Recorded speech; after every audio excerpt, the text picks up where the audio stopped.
Life expectancy, if you make it to 65 and you're a dude, is now 83. So the real question that I was asking is, when should the government pay you to retire? Which is a sort of different question than when should you retire. When you should retire is sort of a personal question, and also depends on your definition of retirement. I don't think that, if your goal is to be 65 and sitting on a beach for the rest of your life doing nothing, that the social science tends to say that's not very good for you. You actually should be involved in your community and get involved and still have a side job and all the rest of that. What's up, everyone? Ben Shapiro is out currently promoting his new book, Lions and Scavengers, The True Story of America. And he stopped by the Abby Phillips show here recently, and Ben Shapiro dropped some actual facts. Now, guys, Social Security is always a hot topic. Will it be there one day? Will it not when you need it? Let's get into it. I'll let you guys know my thoughts as well. But if we really believe that we can't raise the retirement age and we're never going to change that, we will go bankrupt. And all the talk about cutting at the margins, whatever Doge is doing, that's not going to touch the real driver of the systemic debt in the United States. Women are living to 85 if you make it to 65. Men are living to 83 if you make it to 65. That's 20 years on the public dime. When you're talking about the government paying, you're talking about Social Security, yes, which is people's money. Well, it is. Well, it is not the money you paid in. It's the system that they pay into. Well, no, you're calling paycheck stub. Okay. Yes, but believe me, I pay a lot. I know I pay into Social Security. I don't know about you. I promise you, the amount that people are taking out is not the amount that is going in, which is why we are going bankrupt. Okay, but it's not the government just handing out a blank check. No, it's the government borrowing money to pay. Well, you pay in X dollars, and then you get multiple times X dollars when you retire. Is how the system works. It is not a lockbox. This is what Al Gore was arguing about in 2000. The other part of this, though, is at 65, right? I mean, yeah, you might be in great health, but many people are working hard jobs. They're on their feet. It depends on what job. I'm not saying if you're working back-breaking labor and your leg is falling off that you should be. I mean, by the way, I just totally reject what you just said about how we're going bankrupt due to Social Security. Really, you don't think like the trillions of dollars we've spent on wars in the Middle East? Okay, guys, Ana Kasparian here is talking about defense and military overseas when it comes to wars. And just to inform you guys, we spend 28% of taxpayer dollars on Medicare and health.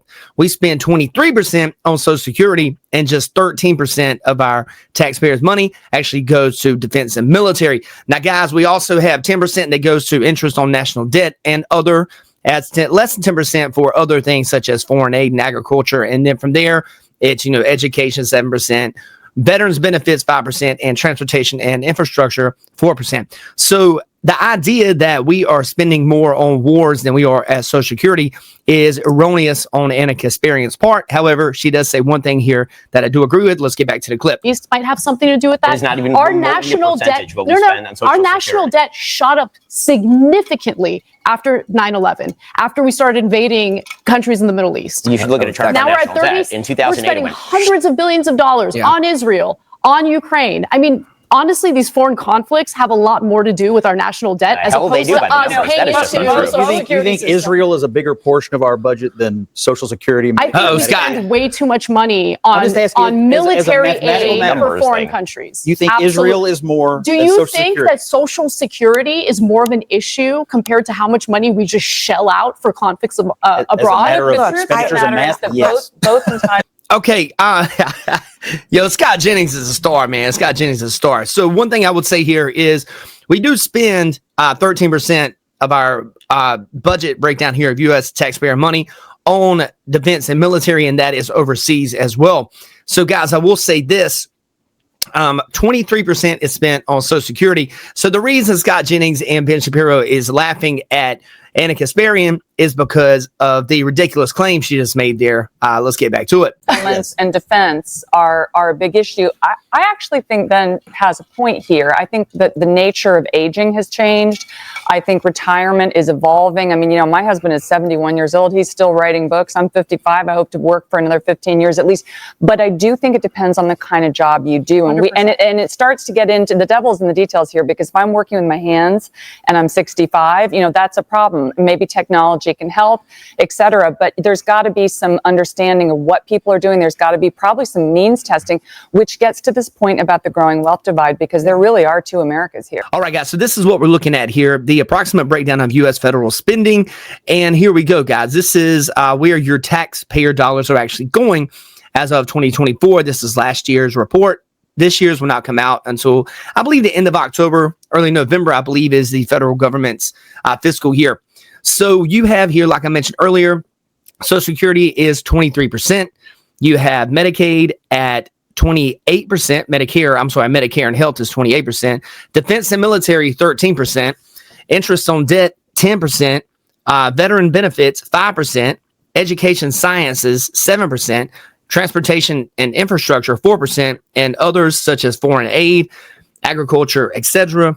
And that makes up that particular portion of the pie chart here. And it looks like that might be around 10%. It's kind of hard to read with that font.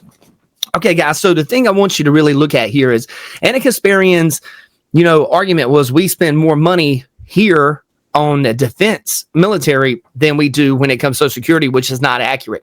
You have 23% spent on Social Security, Medicare, and health you have at 28%. So that is where your federal dollars are going to, and 13% is going to defense and military, which is very important. You guys let me know in the comments what you actually think about this. And, just giving you a approximate breakdown of the U.S. federal spending, taxpayer, where does your money go to? This is where your money goes to. So the idea that Social Security or that war is actually costing us more than Social Security is inaccurate on Ana Kasparian's part. But I will say this, I am not big on foreign wars, and neither is Donald Trump. And I think we need to quit being involved in all of these foreign wars. That's one reason I was not a fan of Joe Biden. I did not like the Obama administration because they were all pro-war. I was not on board with the George Bush situation, when it came to all these foreign wars.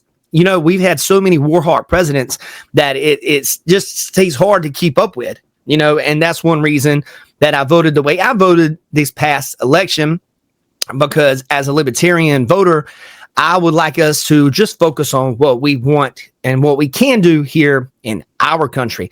I hope you guys have a blessed and wonderful day. Please like, comment, subscribe. Don't forget to share Nick Driver on social media. Hope you guys have a blessed and wonderful day. You take care, guys. What's up, guys? If you guys have hung around this long, please consider becoming a member of the Nick Driver channel here on YouTube. It's only $1.99 a month. All members have direct access to my email to send me videos that I actually can check out and put out on the members only section. You guys do not have to do that. I appreciate you guys just hanging out with me every day and commenting. But if you feel like it's something you can do, I also have t-shirts for sale underneath these videos. Every dollar helps me keep the lights on here and keep this channel moving forward. Hope you guys have a blessed day.